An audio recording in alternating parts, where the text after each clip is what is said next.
अभी जिस भाई की बात कर रहा था कि उनका बिजनेस सही नहीं चल रहा है, कई लोगों की बहू सही नहीं चल रही है, किसी की सास सही नहीं चल रही है, किसी का गुरु सही नहीं चल रहा है, किसी का चेला सही नहीं चल रहा है, किसी का आश्रम नहीं सही चल रहा है, तो किसी का भगत सही नहीं चल रहा है। ये पूरे कबीर पंथ की बात है और हर मत मजहब परंपरा में ये हालत है। कोई केजरीवाल बोल रहा है कि मोदी सही नहीं चल रहा है, मोदी बोल रहा है कि राहुल गांधी को जेल में डालो।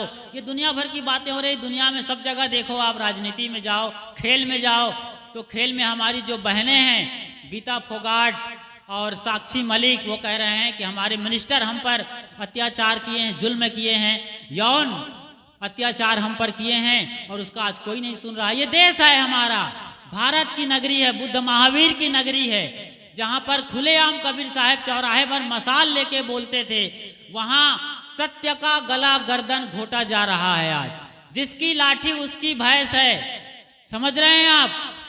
कबीर बानी की तो बात हो रही है, लेकिन कबीर साहब जो बोल रहे हैं कि बुरा जो देखन मैं चला, बुरा न मिलिया कोई, जो दिल ढूंढा आपना मुझसा बुरा न कोई। आज अपने दिल में झांकने की बात है, उतरने की बात है कि सचमुच में मैं भीतर से मैं कितना काला हूं, कहां पानी में खड़ा हूं, कितने मेरे अंदर काम क्रोध लोभ मोह मद माया मत्सर है, मेरे अंदर विकार कैसे भरे हुए हैं।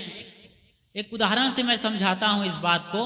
अभी जिस भाई की बात कर रहा था कि उनका बिजनेस सही नहीं चल रहा है, कई लोगों की बहू सही नहीं चल रही है, किसी की सास सही नहीं चल रही है, किसी का गुरु सही नहीं चल रहा है, किसी का चेला सही नहीं चल रहा है, किसी का आश्रम नहीं सही चल रहा है, तो किसी का भगत सही नहीं चल रहा है। ये पूरे कबीर पंथ की बात है और हर मत मजहब परंपरा में ये हालत है। कोई केजरीवाल बोल रहा है कि मोदी सही नहीं चल रहा है, मोदी बोल रहा है कि राहुल गांधी को जेल में डालो। ये दुनिया भर की बातें हो रही, दुनिया में सब जगह देखो, आप राजनीति में जाओ, खेल में जाओ, तो खेल में हमारी जो बहनें हैं गीता फोगाट और साक्षी मलिक, वो कह रहे हैं कि हमारे मिनिस्टर हम पर अत्याचार किए हैं, जुल्म किए हैं, यौन अत्याचार हम पर किए हैं और उसका आज कोई नहीं सुन रहा। ये देश है हमारा, भारत की नगरी है, बुद्ध महावीर की नगरी है, जहां पर खुलेआम कबीर साहब चौराहे पर मसाल लेके बोलते थे, वहां सत्य का गला गर्दन घोटा जा रहा है। आज जिसकी लाठी उसकी भैंस है, समझ रहे हैं आप। जिसका पैसे का बोलबाला है, जो पैसा मुंह पर लगा दे उसके सामने वाला, वो चाहे कितना बड़ा मिनिस्टर हो, कितना बड़ा वो मंत्री हो, कितना बड़ा पद संभालता हो, वो पैसे में सब बिक जाते हैं। आज कर्मचारी बिके हुए हैं, भ्रष्टाचार का बोलबाला है और हम कहते हैं कबीर के अनुयायी हैं, कबीर के देश के नागरिक हैं, कबीर हमारे लिए बड़े से बड़े लीजेंड हैं, हीरो हैं, सदगुरु हैं। क्या होने वाला है? तो भाई बोल रहे थे कि बिजनेस नहीं चल रहा है। मैं बता रहा हूं सबके घर संकट है, सबको तकलीफ है, सबको पीड़ा है। ये पीड़ा कैसे जाएगी, ये तकलीफ दूर कैसे होगी?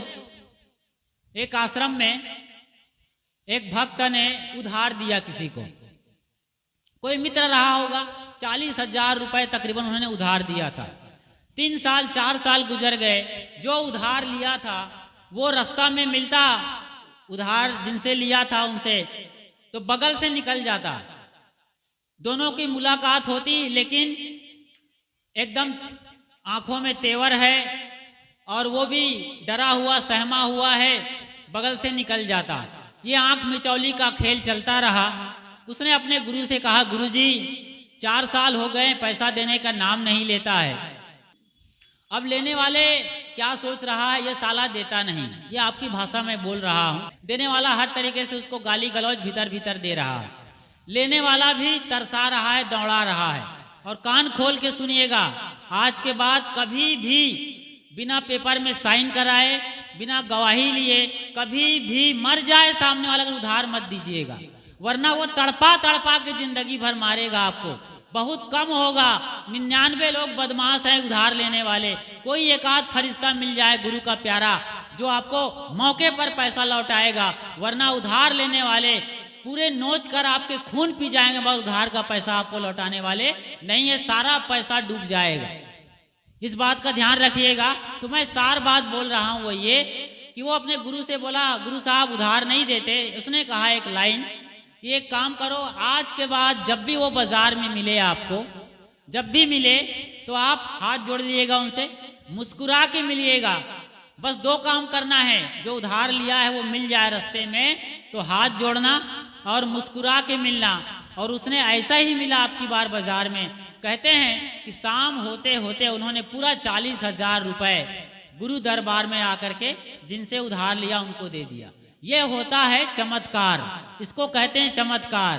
क्योंकि हम जब अच्छा करते हैं दुनिया के लिए, हम जो दुनिया से चाहते हैं वही हमें दुनिया से करना पड़ेगा। जो बीज हम दूसरों की जिंदगी में बोते हैं उसकी फसल अपनी जिंदगी में काटते हैं। लेकिन साहब एक और बड़ी क्रांतिकारी बात करते हैं कि जो तो को काटा बोए ताही बोए तू फूल, तो को फूल को फूल है वाको है त्रिशूल। तो आज के बाद हम अपने परिवार के लोगों के साथ जिनके साथ रिलेशनशिप खराब हो जाते हैं, बात बनती नहीं है, हम उनकी गलतियां और खामियां गिना गिना करके चाहते हैं कि अगला आदमी सुधर जाए, चाहे वो सास हो, बहू हो, और या फिर बड़े बुजुर्ग और भी कोई रिश्ते नाते हों, देवरान जेठान पड़ोसी। हम चाहते हैं उनकी गलतियां सुना सुना करके, उनकी खामियां बता बता करके उनको ठीक करना। आज के बाद आपको करना है कि उनकी खूबियां गाएं, उनकी अच्छाइयां को प्रकट करिए कि आप में ये अच्छाइयां हैं, आप में ये गुण हैं, आप धन्य हैं, हम हमारे घर में आपका संग साथ मिल रहा है, हम गौरवान्वित हैं, हम हृदय से भरे हैं कि आप हमारी बहू हैं, आप हमारी सास हैं। देखिए ये लाइन बोल के देखिए, कल आपकी बेटी आपके चरणों में झुकी होगी, कल आपका माँ जो बहू के लिए सासू माँ है वो आशीर्वाद देगी, वो अपने सीने से लगा लेगी। तो कबीर वाणियों को हम समझें अच्छी तरीके से, गहराई से, और इसी तरीके से छोटी छोटी वाणियां हैं कबीर साहब की जिनको साखी कहते हैं, जो गवाह हैं, साक्षी हैं जीवन के। इनको जब हम अपने जीवन में अप्लाई करेंगे, इंट्रोड्यूस करेंगे, इनके साथ जीना शुरू करेंगे, तब हमारे भीतर जो सोए हुए कबीर है ना वो प्रकट होंगे। वरना कबीर साहब को प्रकट करते रहेंगे हर साल पूर्णिमा के दिन, कोई फर्क पड़ने वाला नहीं है हमारे जीवन में। कबीर साहब सतलोक में बैठे होंगे, क्या फर्क पड़ता है जी। हम अपने जीवन में अंधेरे में हैं, हम लड़ाई करते हैं, झगड़ते हैं, मीठी बानी नहीं बोलते हैं, और साहब कहते हैं बोल तो अमोल है जो कोई बोले जान, ये तराउल तौल के तब मुख बाहर आन।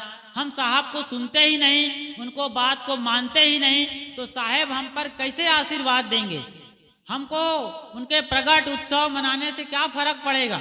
हमारे अंदर साहब कबीर लेटे हुए हैं, हमारे अंदर हृदय में वही विराजते हैं, हमारी चेतना का नाम ही कबीर साहब है। क्योंकि कबीर साहब ने अपनी चेतना को जगाया था, अपने अंदर अपने अस्तित्व को प्रकट किया था, इसीलिए कहते हैं कबीर साहब प्रकट हुए थे। प्रकाश पर्व मना रहे हैं हमारे सिख सरदार भाई पूरे पंजाब और उधर जम्मू कश्मीर के इलाके में, पगड़ी वाले सरदार, प्रकाश पर्व। तो कबीर साहब का जो असली प्रकाश है, जो आत्म प्रकाश, उसे जगाएंगे कैसे। कबीर वाणी जो हम पढ़ते हैं, कबीर के एक से एक भजन गाते हैं ना, उन लाइन को, उन भजनों को, उन पंक्तियों को हम अपने जीवन में निकालें, अपने हृदय से निकालें, हमारे जीवन में वो लागू हो। कोई भी वाणी उठा लीजिए, जैसे बड़ा हुआ तो क्या हुआ, जैसे पेड़ खजूर, पंथी को छाया नहीं, फल लागे अति दूर।